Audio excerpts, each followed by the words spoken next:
Bonjour, Céline, co-créatrice de Je Clique Naturel, le guide en ligne de la vitalité. Aujourd'hui, je suis en compagnie de Stéphane. Bonjour Stéphane. Bonjour Céline, Tu es praticien de shiatsu. c'est bien cela à Bruxelles. Chez Je Clique Naturel, ce qu'on essaye de passer comme message, c'est d'être à l'écoute de son corps, à l'écoute de ce feu, ce dynamisme intérieur qu'on a tous à l'intérieur de nous et qui nous permet de suivre tous nos élans, qu'ils soient sportifs, personnels ou professionnels.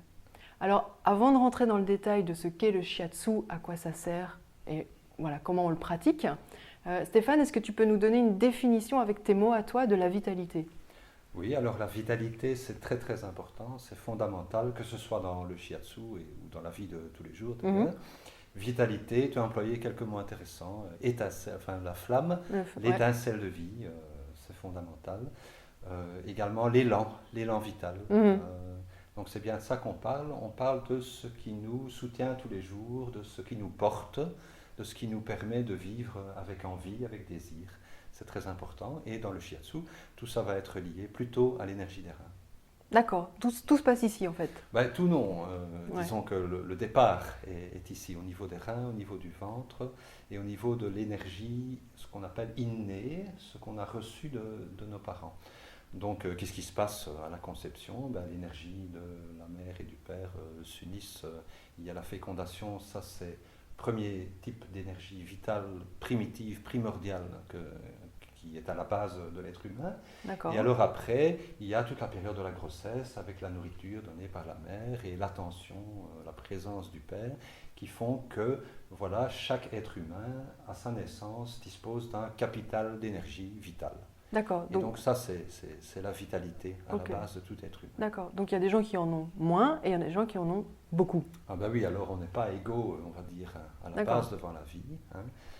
Certains reçoivent un fabuleux capital d'énergie, mais vont peut-être le gaspiller très vite pendant leur vie, parce que voilà, ils peuvent tout se permettre et en apparence, ils restent en bonne santé, en D'accord. apparence. D'accord. D'autres auront nettement moins et devront se ménager, ce qui fait que vers Mhm. 50-60 ans, on verra, en fonction du capital qu'on a reçu à la base, Mhm. comment on a pu le gérer. D'accord, ok. Voilà. Moi j'ai une question qui me vient spontanément. Comment on fait pour savoir si notre vitalité, notre capital de départ, il a été bon ou pas moins bon? Est-ce que... Ben, c'est un peu à l'expérience, D'accord. c'est surtout une question de ressenti. Je peux prendre plusieurs exemples. Par exemple, mon client le plus âgé, il a 91 ans. Mhm. Et donc à 91 ans, il est dans une forme magnifique. Mais qu'est-ce qu'il a fait pendant sa jeunesse? Il est né dans les Ardennes, à une époque, ben oui, 1920, plus ou Mhm. moins, où la vie était différente. Donc il a bénéficié d'une alimentation saine à la base. Il a travaillé très dur physiquement. Ouais, Et donc il avait déjà une constitution, on dit, hein, une constitution d'Ardennais, c'est-à-dire ouais, quelqu'un d'assez costaud à la d'accord. base. Oui. Ouais, ok. Autre exemple, une jeune femme d'une trentaine d'années qui, elle, n'a pas d'énergie vitale. Mhm. Et donc, elle est née comme ça. Et donc, c'est un grand problème. Mhm. Parce que ben, elle va dormir 12-14 heures par nuit, Mhm. être toujours fatiguée et ne pas être capable d'entreprendre grand-chose. D'accord, ok. Donc ça c'est Donc, on intéressant. n'est pas égaux. Et en fonction de ce qu'on a reçu, comment va-t-on faire pour mener une vie qui soit agréable, confortable? D'accord, parce que Ça, là il y a une autre vitalité, oui. donc celle qu'on peut entretenir tous les jours. Alors après, on est responsable. Dès qu'on est né, il y a ce Ouais. qu'on a reçu, c'est une chose. Mhm. Et après, dès qu'on est né, on est responsable de s'entretenir tous les jours. Et c'est ce qu'on va appeler l'énergie acquise. Hein. D'accord. Et donc l'énergie acquise, c'est essentiellement deux choses, ce qu'on mange et comment on respire. Oui. Ce qu'on mange, ben oui, un maître de shiatsu, maître Ohashi, dessine l'être humain comme un tube sur pattes, hein, Ouais, avec rien au milieu. Et d'accord. donc, il dit, voilà, entre ce qui entre et ce qui sort, il ne faut pas d'obstacle.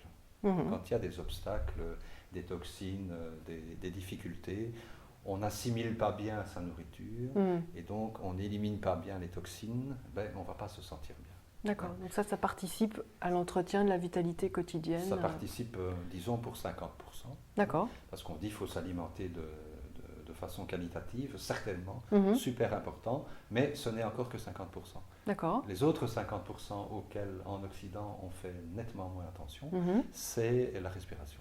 D'accord. Donc la qualité de l'inspire et de l'expire, le fait de respirer profondément et surtout, en tout premier lieu, d'expirer, c'est-à-dire de vider. C'est la première chose qui doit venir, c'est l'expire. C'est vider complètement les poumons de tout ce qui reste, qui est indésirable finalement, pour pouvoir reprendre souffle et s'alimenter par l'air. D'accord. Donc ça, c'est 50%. Et on constate, déjà, bon, en grande majorité encore, les gens ne font pas très attention à ce qu'ils mangent. Donc déjà, on est à pas 50% d'acquisition d'énergie. Et ils ne font pas du tout attention à 90 et 10% des cas à la façon dont ils respirent.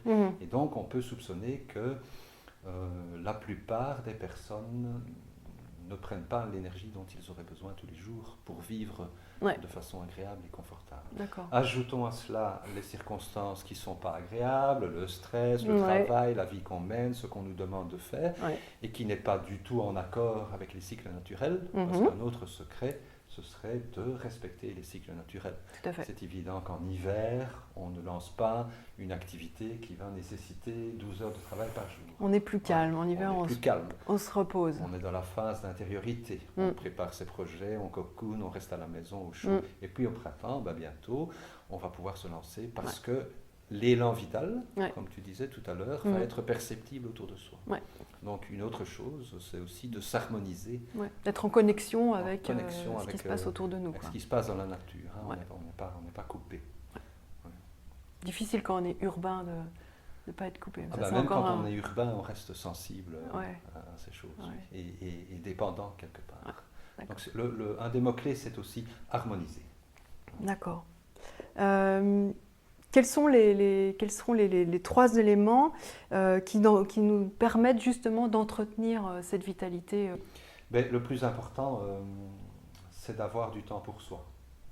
Alors dès qu'on dit ça, c'est égoïste, parce qu'on doit s'occuper de tout le monde, on nous demande des tas de choses, d'aller travailler, quand on est une femme, de s'occuper de la famille, de faire à manger, de faire les devoirs des enfants, etc.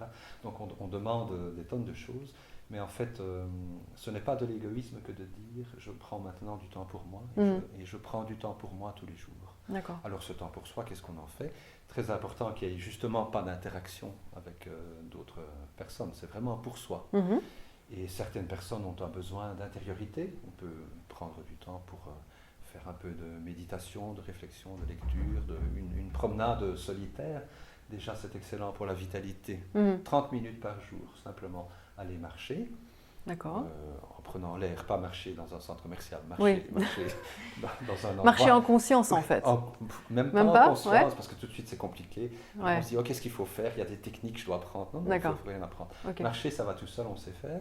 Mais d'un bon pas, et alors on s'aperçoit après 10 minutes, les intestins se détendent, la respiration s'harmonise, s'approfondit, on arrive beaucoup mieux, on est beaucoup plus détendu. Déjà, on ferait que ça. Ça, c'est un exemple de temps pour soi.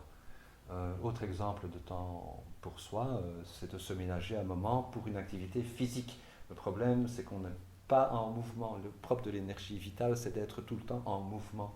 Or, on mène une vie statique. Donc, se remettre en mouvement, ça peut être le matin, le soir, pendant la journée, un quart d'heure ou une demi-heure d'étirement. D'accord. Voilà, il ne faut pas non plus commencer des programmes de remise en forme. Non, nous on parle des 5 tibétains par exemple. Voilà.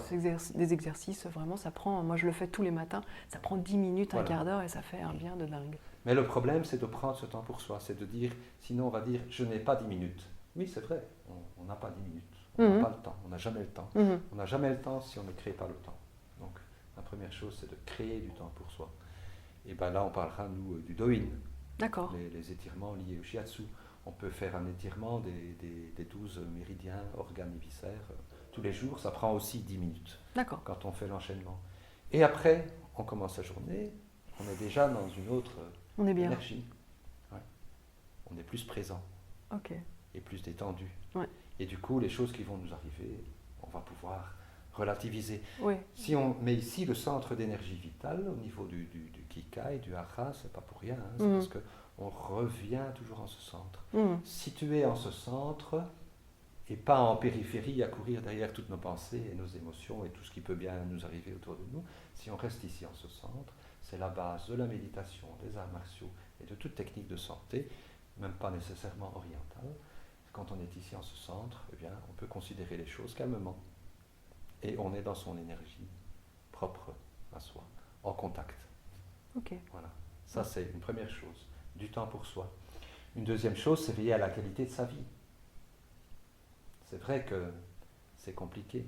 Ouais, c'est dur. Hein. Ouais, c'est dur. Hein, parce que, ben voilà, on est assailli de tas de choses, d'événements non qualitatifs, de choses qu'on ne veut pas savoir même, mais qu'on est obligé de savoir, parce que voilà, on nous les dit sans cesse, de tensions entre les personnes, de vie stressante, stressée, où on court perpétuellement d'un point à l'autre à essayer de faire 100 000 choses. La première chose, qualité de la vie, c'est de réduire ces choses pour se recentrer plus sur soi-même. Et une deuxième chose, c'est de la qualité. On parlait tantôt d'alimentation, évidemment, la qualité de ce qu'on prend. Ouais. Si on ne prend pas des choses de qualité, on n'aura pas la même énergie que si on prend des choses de qualité. Donc, la qualité, c'est important. Et puis alors, une troisième chose qu'on peut faire, ben, c'est chercher pour soi-même la pratique qui convient le mieux. D'accord. Et là, il y a comment s'y retrouver, hein, il y a une offre plein pléthorique de choses, hein. de choses à faire, de techniques.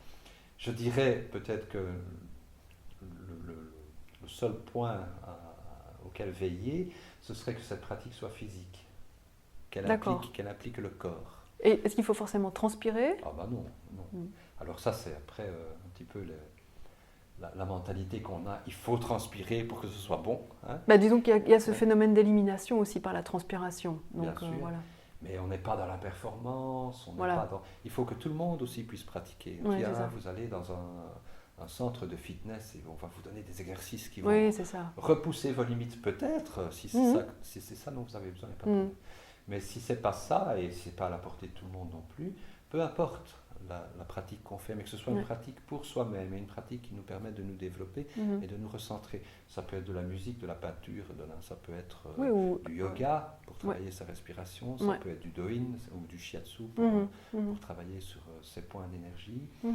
Mais ça va toujours être dans l'optique de la prévention. Je suppose, prévention, ça c'est très très important. Oui, c'est ça, on n'attend pas qu'il nous arrive quelque chose pour prendre soin de son corps et de qui on est. On n'attend pas de tomber malade, on se prend en charge, on trouve du temps, c'est la seule façon. Et le seul secret, je vois les personnes qui viennent en shiatsu, qui se sentent le mieux, c'est celles qui viennent régulièrement. Oui, c'est ça. Hein. Et je dis, oui, vous avez raison, c'est le seul secret. C'est la régularité. C'est la régularité. C'est faire tous les jours un petit quelque chose, ou toutes les semaines, ou tous les mois, si on va. Oui, c'est ça. C'est remplacer une habitude qui n'est pas dans le sens de tendre vers la vitalité par une toute petite habitude nouvelle qui tend vers ça. Voilà. Donc ça, c'est intéressant. Et quand cette petite habitude est installée, c'est-à-dire quand elle est installée dans le corps, à ce moment-là, c'est gagné. Oui, Tant elle est là et s'obliger à faire, ça n'ira pas. Parce que le mental va trouver 10 000 raisons pour ne pas le faire. Pas aujourd'hui, tu es fatigué, tu n'as pas le temps, tu as autre chose à faire, oui, c'est vrai. etc. Et on écoute cette petite voix qui nous serine. Oui, c'est vrai. Quand c'est installé dans le corps, la petite voix n'est plus là. Le corps a besoin. Et si jamais elle devait revenir, parce que moi, par exemple, ce matin, je me suis levée, je me suis dit « Ah non, je ne fais pas mes 5 tibétains. » Et puis après, je me suis dit « Non, allez, ça va me faire du bien. » Et j'étais ravie de les faire. Et j'ai même senti une énergie nouvelle que je n'avais quasiment pas sentie en les faisant. Et je me suis dit « Ah, mais tant mieux. » Et donc ça, c'est intéressant. À la limite, on n'écoute pas, on commence. Oui, c'est ça. Oui, voilà. On se lève, hop, on commence. Et on commence. Donc voilà. Merci Stéphane pour tous ces conseils. Volontiers. Pour résumer, en fait, les 3 conseils que tu donnes, c'est prendre du temps pour soi, 15 à 20 minutes, 30 minutes par jour, mettre de la qualité dans sa vie. Et le 3e, je lis mes petites notes, je trouve une activité qui me convient. Voilà. D'accord. Donc ça, qui va principalement s'axer sur mon corps. Sur son corps. Voilà, parce que le corps est la porte d'entrée en fait de tous les niveaux qui nous constituent. D'accord. Et donc en travaillant sur le corps, c'est bon. Ok. Et justement, est-ce que tu veux pas... Je vais profiter de ta présence pour que tu travailles un peu sur mon corps et éventuellement faire 1 ou 2 points shiatsu et expliquer comment ça se passe. Ah oui, ben voilà, alors si on veut chercher un point d'énergie, il y a des points d'énergie évidemment avec un bénéfice quasiment immédiat dans ta main. On travaillerait l'énergie vitale plutôt au niveau du ventre, mais là la position n'est pas idéale. D'accord. Donc on va prendre ici, au milieu de la main par exemple, un point. s'appelle le palais du labeur. D'accord. Vilain mot. Ouais. Mais parce que le labeur, ça n'a pas une connotation positive. Ouais. Mais en fait, c'est un point qui permet très rapidement, quand on est fatigué, Mhm. de se reconnecter à son énergie vitale. Et donc en le stimulant, simplement, c'est ici, au milieu de la paume. Et c'est un point qu'on peut stimuler soi-même? Bien sûr, Ouais. bien sûr. D'accord. Shiatsu, on peut faire du shiatsu soi-même quand on Mhm. connaît les points. Il y a quelques bons points, quelques grands points comme ça, avec un bénéfice immédiat D'accord. sur la jambe, sur le ventre, sur l'avant-bras. Ok. Et voilà, ici. Merci Stéphane pour cette belle énergie, tous ces bons conseils. Ça, Volontiers. voilà. Moi j'ai appris une foule de choses aussi, donc c'est vraiment super. Merci beaucoup. Voilà, et bien, et bon succès avec Je clique naturel. C'est clair que tout ça est bien complémentaire. Oui, tout à fait. Ouais. Technique, physique. Ouais. On parle de la même chose, mais pas avec les mêmes mots. Et donc ça c'est Il y a de intéressant. multiples portes d'entrée Ouais, et à chacun convient une porte, hein, tout à fait. plus à un moment de sa vie. Ouais. Et puis ça peut changer, ou on peut faire toute sa vie la même chose. Tout à fait, Voilà. L'important, c'est d'écouter son corps. c'est clair. Voilà. Merci beaucoup. N'hésitez pas à partager cette vidéo autour de vous et on se retrouve sur jecliquenaturel.be pour d'autres rencontres. À bientôt, naturellement.